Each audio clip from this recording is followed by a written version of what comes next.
تعالى أقولك ازاي تعملي الروست الفراخ بطريقة سهلة وبسيطة ويطلع معاكي جوسي وطعمه يجنن بالشكل ده. ينفع في العزايم، ينفع غدا، ينفع في اللانش بوكس للولاد، خطير. لازم تجربوه. ولو عجبك الفيديو لايك وشير وسبسكرايب لقناتنا. تعالي نشوف عملناها ازاي. هتجيبي صدر فرخة ويكون حجم كبير ويكون مغسول كويس جدا ومتصفي، وهتشيلي بقى الحتة الزايدة اللي في الفراخ من تحت اللي هي الموز، وهقسمه نصين بالشكل ده. معلقة من بهارات الفراخ المشويات، معلقة من بهارات الفراخ بتاعة الفرن، معلقة من البابريكا المدخنة، معلقتين من الزيت.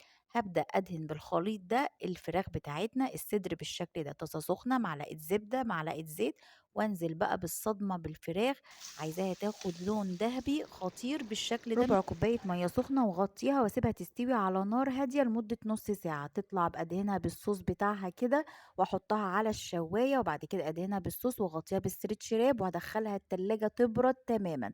وابدأ اقطعها بقى طرنشات بالشكل ده كده. احلى روستو فراخ دايب من جوه مستوي واخد لون خطير من بره. لازم تجربوه. اشوفكم في وصفات جاية كتير مع هبة ابراهيم. باي باي.